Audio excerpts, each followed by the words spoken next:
السلام عليكم ورحمة الله وبركاته. البدء إلى حضرة النبي مصطفى محمد صلى الله عليه وسلم. الفاتحة. أعوذ بالله من الشيطان الرجيم. بسم الله الرحمن الرحيم. الحمد لله رب العالمين الرحمن الرحيم مالك يوم الدين. إياك نعبد وإياك نستعين. اهدنا الصراط المستقيم صراط الذين أنعمت عليهم غير المغضوب عليهم ولا الضالين. آمين. اللهم صل وسلم وبارك عليه وعلى آله. اللهم صل على محمد يا ربي صل عليه وسلم. اللهم صل على محمد يا ربي صل عليه وسلم. في حب سيدنا محمد نور لبدر الهدى متمم. اللهم صل على محمد يا ربي صل عليه وسلم.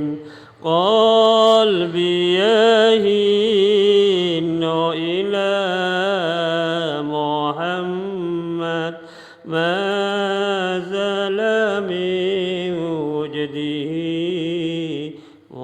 متيم.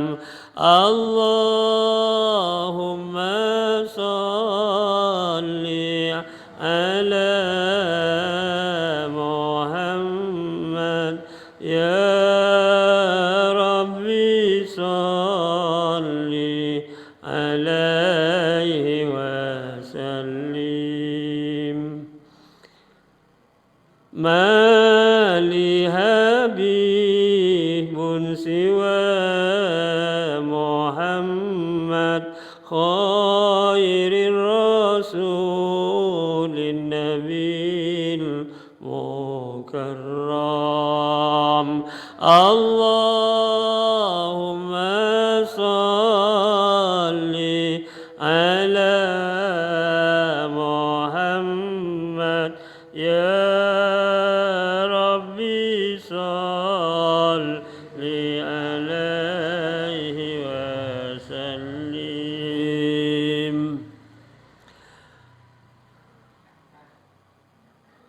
شوق المحب إلى محمد أفناه ثم به تهيم.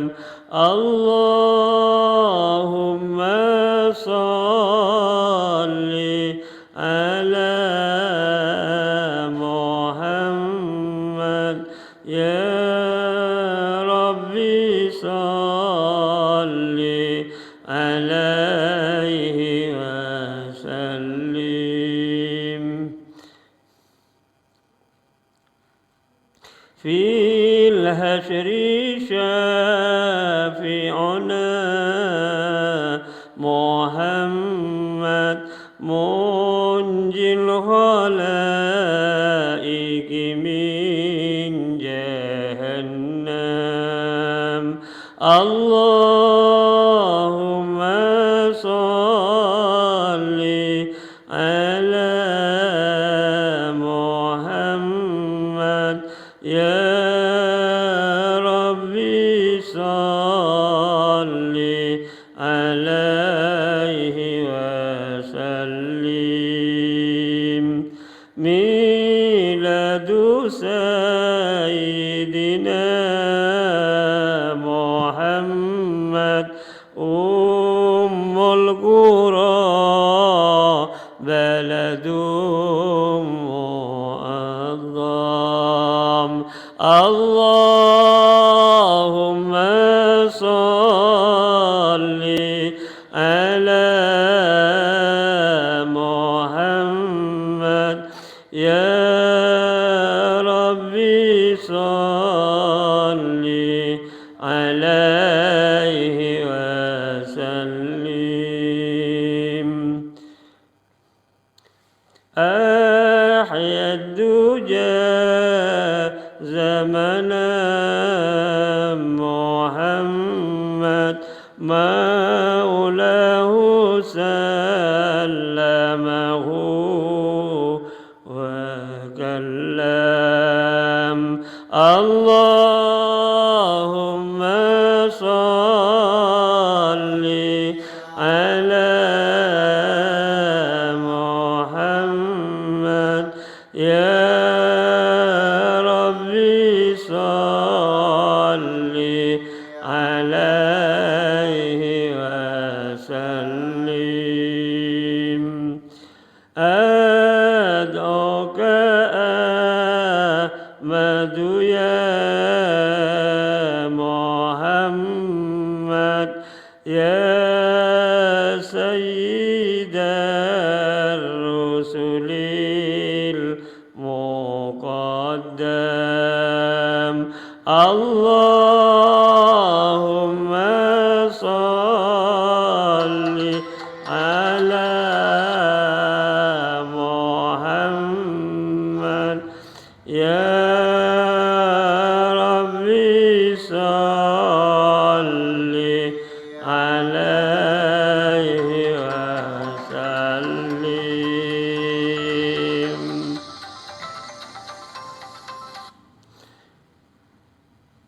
اشفع إلى الله يا محمد يوم القيامة كي أنام اللهم صل على محمد يا ربي صل عليه وسلم اللهم صل وسلم وبارك عليه وعلى آله. Mudah-mudahan dengan bacaan salawat Nabi kita semua mendapatkan syafaat kelak di yaumil qiyamah dari Rasulullah sallallahu alaihi wasallam. Dan mudah-mudahan kita semua nanti bisa berkumpul bersama Nabi Muhammad, para nabi yang lain, para siddiqin, para syuhada, para sholihin, para ulama. Akhirnya kita semua oleh Allah dimasukkan ke dalam surganya yang penuh dengan nikmat. Amin Allahumma amin. Hadirin hadirat yang berbahagia, pada malam ini saya akan membawakan ayat-ayat Al-Quran yang berkaitan dengan keberuntungannya hamba Allah yang iman, beruntung dunia dan akhirat. Perlu saya sampaikan bahwa Allah berfirman dalam surah Al-Mu'minun ayat 1 sampai ayat 11 ini. Panjang. Tetapi ini nanti kita baca kesimpulannya saja. A'udzubillahi minasyaitonirrajim. Qad aflahal mu'minun alladzina hum fi salatihim khashi'un. والذين هم عن اللغو معرضون والذين هم للزكاة فاعلون والذين هم لفروجهم حافظون إلا على أزواجهم أو ما ملكت أيمانهم فإنهم غير ملومين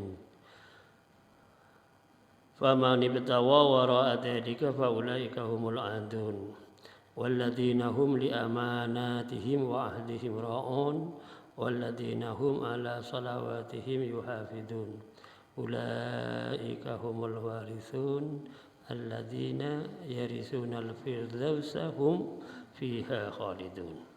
Shadaqallahul azim. Saya baca yang ringkas saja supaya tidak memakan waktu karena memang ini panjang.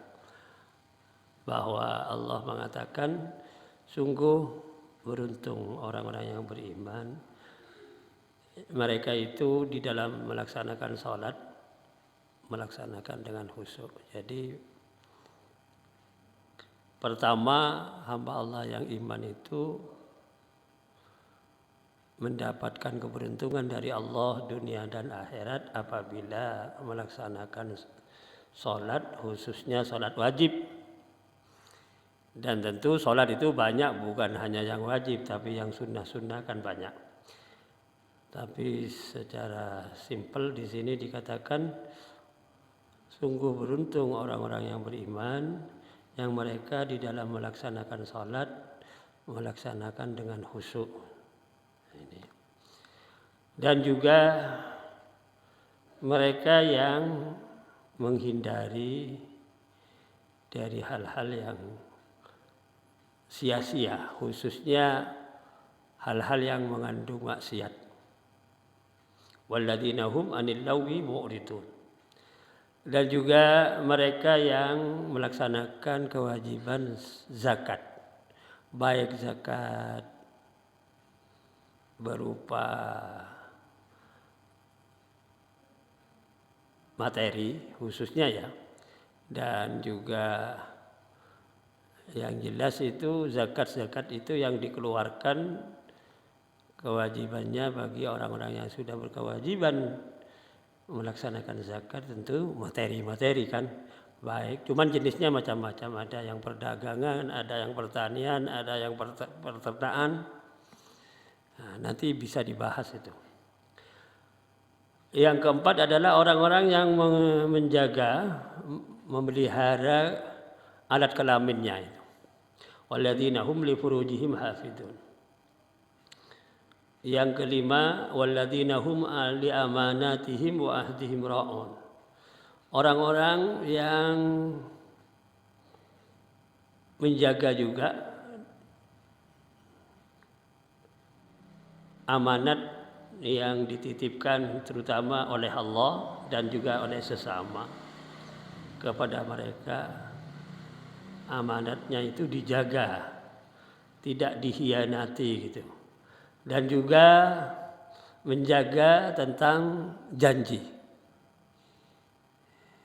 Ada transaksi di antara satu dengan yang lain, apalagi memang secara hakikat berjanji kepada Allah, kan begitu. Kemudian yang selanjutnya adalah walladzina hum ala sholawatihim yuhafidun. Orang-orang yang menjaga pelaksanaan sholat itu dengan sebaik-baiknya. Nah, ini sangkut pautnya dengan waktu, dengan teknis pelaksanaan sholat, dijaga betul gitu. Terutama yang 5 waktu itu. Jadi ada 6 kriteria bagi orang-orang yang iman apabila mereka itu betul-betul terpenuhi 6 hal ini, insya Allah hidupnya itu bahagia dunia dan akhirat, selamat dunia akhirat. Kalau orang Kauman bilang bejo welo-welo itu. Ulaika humul warithun, mereka itulah orang-orang yang mewarisi alladzina yarisunal firdaus. Siapa orang-orang yang mewarisi itu? Orang-orang yang mewarisi surga firdaus. Hum fiha khalidun, mereka di dalam surga firdaus kekal abadi itu. Ini jaminan akan didapatkan hamba Allah yang iman. Tetapi kalau sholat, dia sholat dengan khusyuk ya. Kalau setiap harinya terutama dalam kehidupan sehari-hari menghindari hal-hal yang tidak ada manfaatnya untuk kebaikan. Dan kalau dia menjaga kewajibannya sebagai hamba Allah yang sudah berkewajiban mengeluarkan zakat, dia konsisten melaksanakan dengan sebaik-baiknya. Dan juga menjaga alat kelaminnya, tidak digunakan dengan mengikuti hawa nafsu setan. Ini baik laki-laki maupun perempuan itu. Dan juga mereka senantiasa menjaga dirinya dari hal-hal yang Allah amanatkan. Banyak amanat Allah diterima manusia termasuk kita ini. Adanya mata, kepala, telinga, mulut, semua ini amanat dari Allah. Ini dijaga betul apa enggak? Ini bahaya soalnya. Kalau tidak, bahaya. Tidak akan mendapatkan kebahagiaan. Nah ini yang menjadi persoalan tentang amanat dari Allah yang berupa badan utuh seperti ini, diamanati akal pikiran, diamanati kesehatan, wah ini banyak sekali tanggungan kita terutama kepada Allah.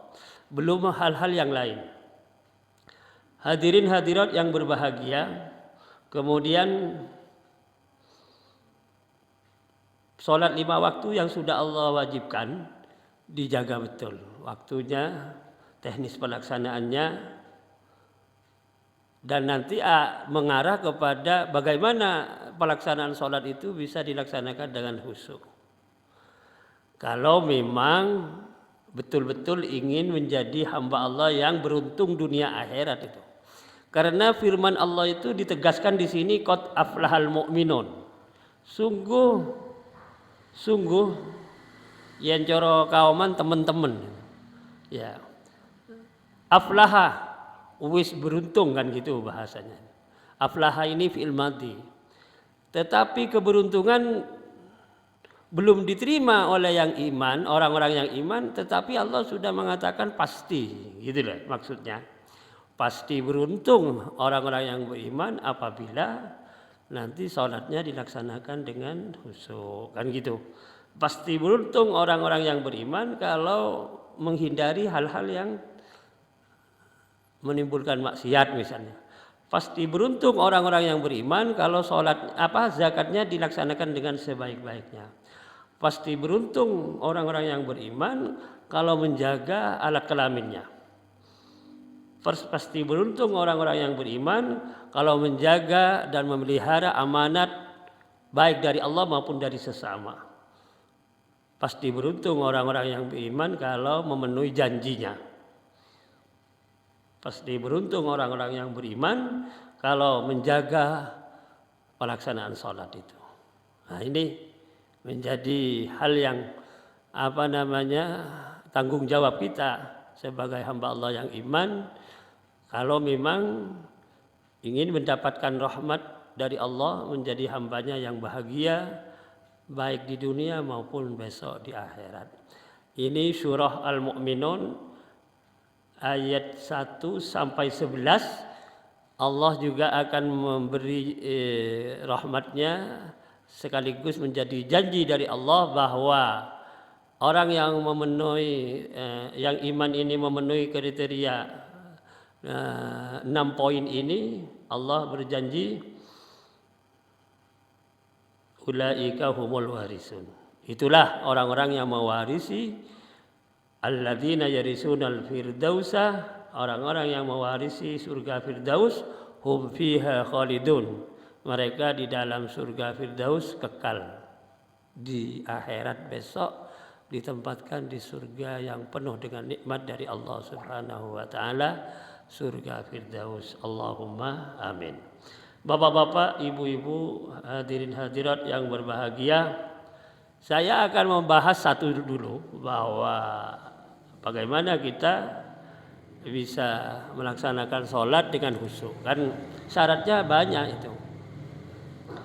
Bukan hanya sekedar kita sholat seperti mohon maaf ya, seperti yang kita lakukan selama ini, formalitas sholat itu. Ini terus terang saja, bukan saya memperberat teknis pelaksanaan sholat, Tapi ini membahas sholat itu supaya khusyuk maksudnya. Karena tidak mudah untuk melaksanakan sholat bisa khusyuk itu tidak mudah. Tidak hanya sekedar formalitas kita sholat berjamaah begitu saja. Apalagi memang tidak berjamaah. Itu. Ini sebelum sholat sudah ada arahan supaya bisa melaksanakan sholat dengan khusyuk. Mulai dari bagaimana kita berwudu itu, bersesuci dari hadas kecil itu. Tidak asal-asalan. Makanya ada hadis berkaitan dengan pelaksanaan wudu yang baik. Di dalam hadis itu bahasanya begini.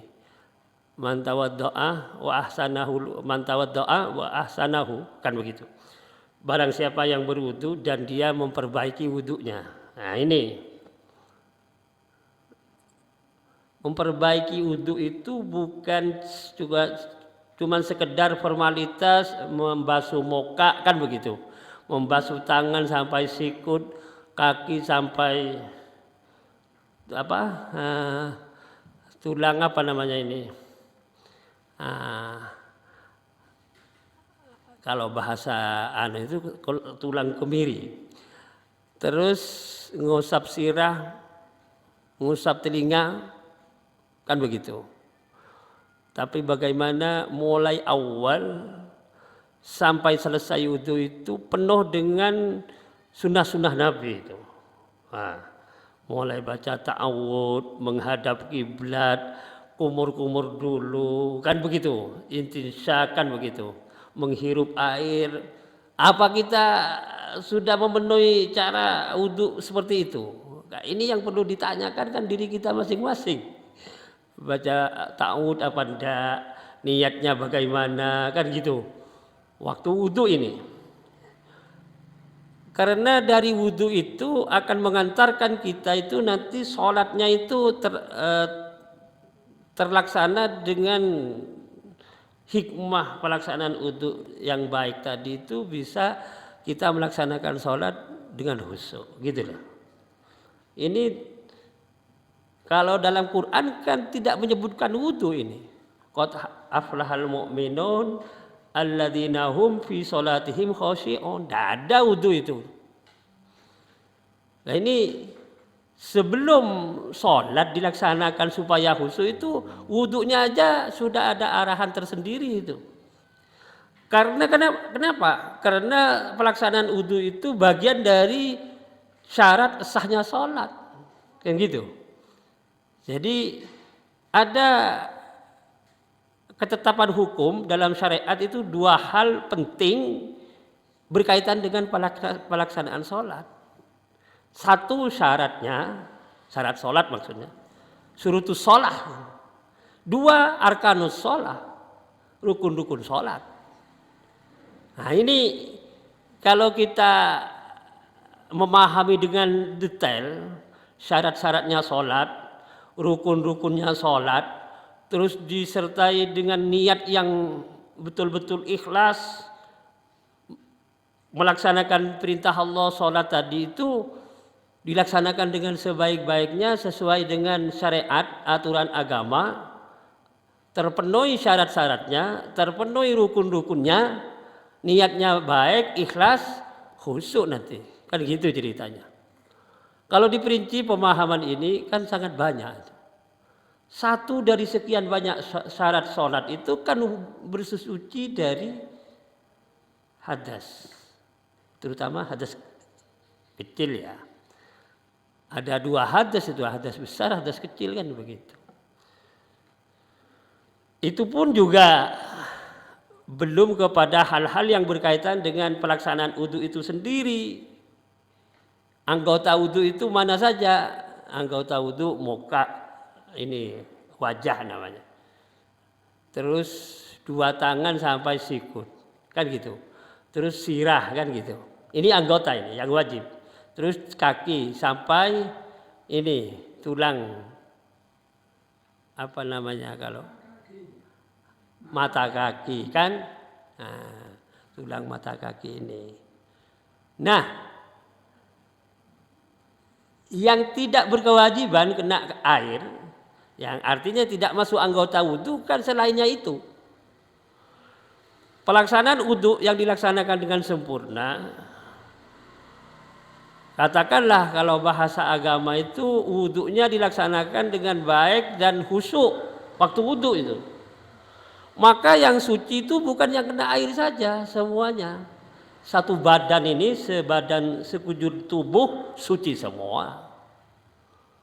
Tetapi kalau wudhu itu dilaksanakan dengan formalitas saja, hanya terpenuhi syarat-syarat rukunnya wudhu, tapi tidak ada kehusuan, sah wudhunya, tetapi yang suci hanya yang kena air itu saja. Yang lebih spesifik, perut tidak kena air, punggung tidak kena air, paha tidak kena air. Nah, misalnya ini, ya tidak suci itu. Badan kita itu tidak suci secara hakiki, tidak suci. Yang suci yang kena air saja, karena kewajiban yang kena air wajah, 2 tangan sampai sikut, 2 kaki sampai mata kaki kan gitu. Kemudian sirah. Sunnahnya juga diusap 2 daun telinga ini. Ini saja yang khusyuk. Yang apa? Yang sah. Suci sah. Tapi kalau tidak khusyuk, kalau khusyuk yang kena air apalagi, yang tidak kena juga suci itu. Ini kalau kita membahas pelaksanaan wudhu, kalau dalam bahasa Arab itu wa ahsanal wudhu, dan dia memperbaiki wudhunya. Ini belum sholat, baru wudhu. Kenapa dibahas tentang wudhu ini? Karena bagian dari sekian banyak syarat sahnya sholat adalah wudhu itu. Bapak-bapak dan ibu-ibu yang berbahagia, kalau mengikuti sunnah Nabi total 100% sunnah Nabi pelaksanaan wudhu itu, bukan saya menyalahkan orang yang wudhu seenaknya sendiri, tapi mayoritas itu tidak mengikuti sunnah Nabi, itu cuma wudhu saja, kan gitu ceritanya. Termasuk masalah menghadap kiblat, membaca ta'awud, baca basmalah, udah niatnya bagaimana itu. Jadi banyak tetek bengiknya melaksanakan wudhu supaya sah dan wudhunya itu terpenuhi dengan kehusuan. Kalau wudhunya sudah final, menjadi wudhu yang terbaik, khusyuk, nanti sholatnya itu ringan itu. Semuanya bisa dilaksanakan dengan sesuai dengan teks Qur'annya, alladzina hum fi sholatihim khoshi'un. Orang-orang yang pelaksanaan sholatnya dilaksanakan dengan khusyuk, itu orang-orang yang beriman mendapatkan keberuntungan dunia akhirat. Qad aflahal mu'minun alladzina hum fi sholatihim khashi'un. Kalau yang terakhir, walladzina hum ala sholawatihim yuhafidun. Itu tadi yang keenam kan. Orang-orang yang sholatnya terpelihara kewajiban pelaksanaan sholat, bukan hanya sholatnya saja, tapi juga waktunya. Nah, itu. Tapi juga pakaiannya, tapi juga bacaannya. Ini banyak ini yang berkaitan dengan ala sholawatihim yuhafidun itu. Walladzina hum ala sholawatihim yuhafidun. Dan orang-orang yang atas pelaksanaan sholatnya, mereka itu menjaga dengan sebaik-baiknya. Teknis. Ada yang perlu kita ketahui berkaitan dengan pelaksanaan sholat itu, kan kita itu diwajibkan kalau sholat menghadap kiblat. Gitu loh. Menghadap kiblat wajib maksudnya.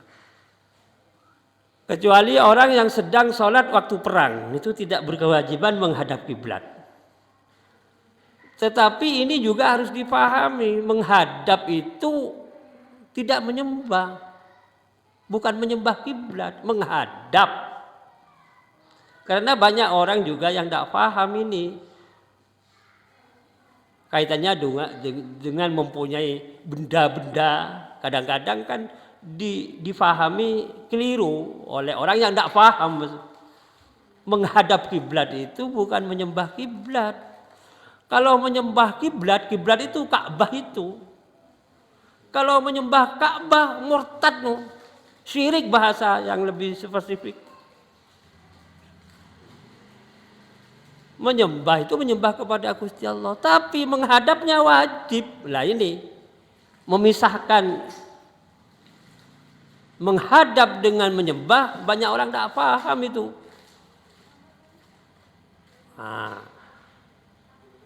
Apa termasuk kewajiban? Wah, itu termasuk kewajiban orang sholat. Syarat sahnya sholat harus menghadap kiblat. Harus masuk waktu. Kalau zuhur masuk waktu zuhur. Kan begitu.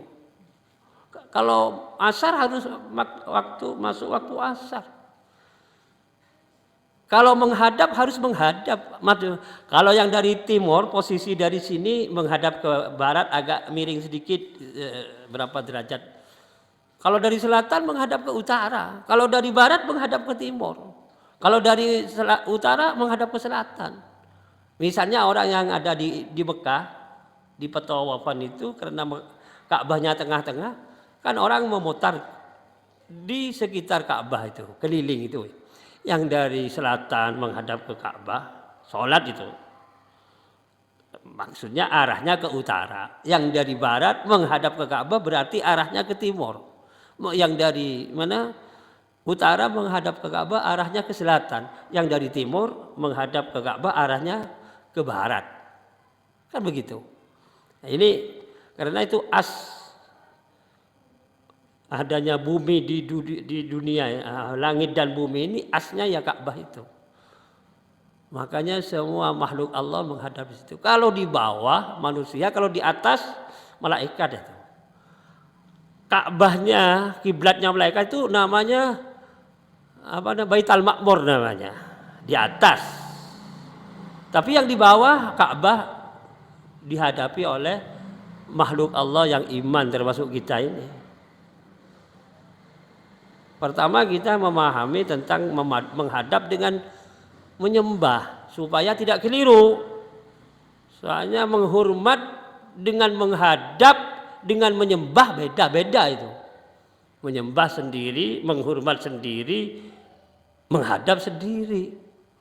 Ini yang tidak tahu pemahaman ini, nyun sewu, kepiahu ya, menghormat syirik, kan begitu. Menghadap syirik, yang dia minal pekoin, tidak mudeng itu. Maka saya terangkan agak detail ini supaya kita tahu, tidak asal-asalan gitu loh.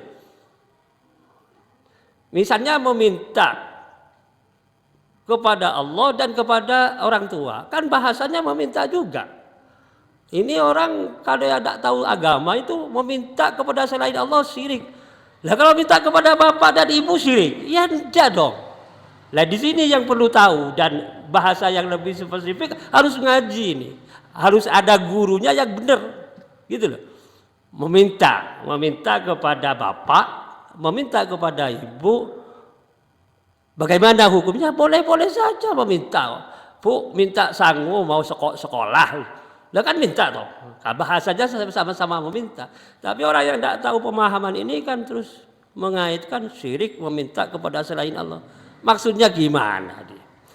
Kalau meminta kepada bapak ibu itu maksudnya yang melahirkan rezeki itu ibu dan bapak, yang membuat uang itu ibu dan bapak, dianggap Tuhan. Ya, tidak usah bapak ibu. Konconi di depannya itu juga Syirik kan begitu. Jadi harus ada pemahaman lebih detail supaya tidak salah awake dhewe, maksud saya begitu. Supaya tidak huyah-huyah. Jadi pemahaman secara ilmiah bagaimana Pak kalau meminta pada bapak dan ibu? Itu namanya meminta, kalau bahasa Arabnya itu majasi. Nah, yang hakiki itu meminta kepada Allah. Yang hakikat, yang substansial itu minta kepada Allah. Boleh enggak minta kepada selain Allah? Kalau yang majasi kepada bapak, ibu ya boleh-boleh saja. Tapi kalau bapak dan ibu dianggap Tuhan, ya tidak usah diomongin, itu sudah syirik, gitu loh maksud saya. Nah di sini yang perlu ngaji kita, tidak asal-asalan pemahaman yang sampai di zaman seperti akhir sekarang ini banyak orang yang tidak paham masalah. Soalnya tidak mau ngaji mereka, baca agama itu baca sendiri, buku-buku otodidak lah, tidak ada gurunya. Saya tadi di pondok itu membahas tentang faslun fi ikhtiyaril ilmi wal ustad wasyarik wa ma sabata bihi. Pasal menjelaskan tentang caranya mencari ilmu dan mencari guru dan mencari teman. Dan bagaimana ilmu itu yang dipelajari itu bisa kita laksanakan dengan sebaik-baiknya sehingga manfaat itu. Pembahasan di pondok seperti itu. Nah ini banyak orang yang tidak pikir itu. Pokoknya guru apa bukan, yang penting awake dhewe dapat. Wah itu udah ada apa-apanya itu. Bahkan menyesatkan awake dhewe. Khusus ilmu agama harus cari guru yang betul-betul guru itu bisa dinot dunia akhirat, diikuti dunia akhirat, bukan asal-asalan. Orang sekarang ini lebih-lebih di perkotaan ini cari guru, saya nanya sendiri, untuk agama itu jangan asal-asalan. Kalau ingin mendapatkan ilmu yang barokah, bermanfaat, mendapat ridho dari Allah, gurunya sing genah. Gitulah maksudnya saya. Itu agama lah, khusus agama. Karena mempelajari ilmu itu ada dua, ilmu agama, ilmu umum. Tapi khusus agama, jangan asal-asalan mencari guru itu. Sebab kalau guru agama asal-asalan, akhirnya awake dhewe itu diumbang-ambingkan ke pemahaman yang sesat tadi. Tidak tahu, tidak benar itu. Oleh sebab itu, mohon maaf ini saya jelaskan supaya kita waspada, mencari ilmu agama, mencari guru, mencari teman supaya menyelamatkan awake dhewe juga. Awake dhewe selamat dunia akhir. Saya kira ini gambaran sekilas, saya sedikit soalnya masih banyak acara double. Mohon maaf ya. Mari kita tutup dengan bacaan Maulaya sholli wa sallim daiman abada ala habibika khairil khalqi kullihim wal habibul ladzi turja syafa'atuhu li kulli hawlin min ahwali muqtahim ya rabbi bil مصطفى بلغ مقاصدنا واغفر لنا ما مضى يا واسع كرامي ربنا آتنا في الدنيا حسنة وفي الآخرة حسنة وقنا عذاب النار والحمد لله رب العالمين. السلام عليكم ورحمة الله وبركاته.